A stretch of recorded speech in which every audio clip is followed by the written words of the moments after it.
Je te souhaite la bienvenue. Juste avant de commencer, une petite information. Cette vidéo est extraite de l'émission en direct La Ligne Rouge des Hauts Potentiels dans laquelle tu peux poser tes questions et obtenir une réponse personnalisée. Cette émission est diffusée en direct chaque jeudi soir à 19h, heure de Paris, 13h, heure de Montréal, dans le groupe Facebook privé des élèves de l'Université des Hauts Potentiels. Si tu ne fais pas encore partie de ce groupe d'entraide et de bienveillance, tu peux y accéder en devenant élève de l'université. Pour cela, il te suffit juste de télécharger une première formation offerte dans le cadre de cette campagne de sensibilisation au haut potentiel. Le lien se trouve en description de cette vidéo ou en description du podcast. C'est tout simple, tu m'indiques à quelle adresse je dois t'envoyer la formation et tu la reçois tout de suite. Audrey, si les hauts potentiels sont hors normes, ont-ils une sexualité hors norme ? Un sujet qui nous amène un petit peu de piquant, Audrey. Alors malheureusement, il n'est que 20h38 et on ne pourra pas se débrider au niveau de la sexualité des hauts potentiels à une heure si tôt de la soirée. Alors est-ce que si les hauts potentiels sont normes, est-ce qu'ils ont une sexualité hors norme? Alors il n'y a pas d'études là-dessus déjà sur la sexualité des hauts potentiels. C'est un sujet qui est très présent. Nous, on le voit au sein de l'université, c'est un sujet qui est un petit peu brûlant, ça fait beaucoup réagir la sexualité des hauts potentiels.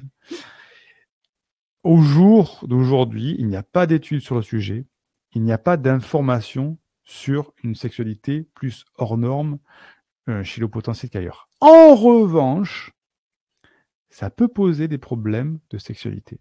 Pourquoi? J'explique pourquoi. Parce qu'un potentiel, quel qu'il soit, un profil laminaire ou complexe, HPI, HPE, un haut potentiel, il est dans sa tête. Dans sa tête. Il y a un échafaudage mental sur quoi que ce soit énorme.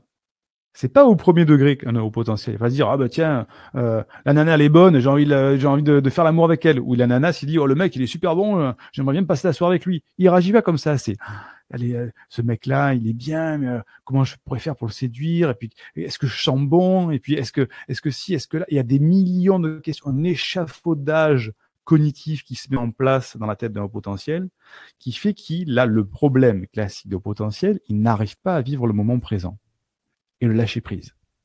Et ce moment présent et ce lâcher prise, on le retrouve dans la sexualité du haut potentiel. Ben, en fait, je suis en train de penser à un truc maintenant, tout ça, pas de lâcher prise. Et donc, effectivement, quand on lâche pas prise, la physiologie ne lâche pas prise. Et chez les hommes, ça provoque des problèmes d'érection. Et chez les femmes, ça provoque des problèmes de sécheresse vaginale, etc. Tout ça.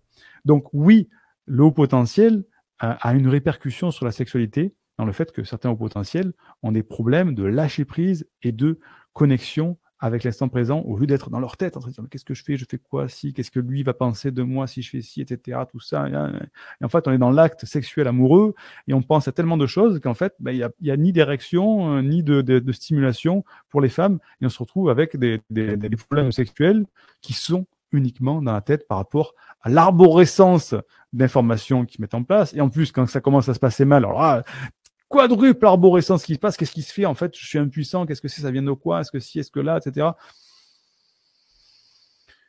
Il y a une sexualité que je dirais singulière chez le potentiel, pas hors norme, il y a une singularité dans le fait que beaucoup de choses se passent dans la tête. Après, il peut y avoir des sexualités hors normes, mais pour l'instant, je n'ai pas de données statistiques et scientifiques là-dessus, donc je ne pourrais pas faire d'hypothèse. Vous savez que moi, je me base beaucoup aux chiffres et aux statistiques pour être sur les faits et pas sur des hypothétiques trucs qu'on pourrait imaginer.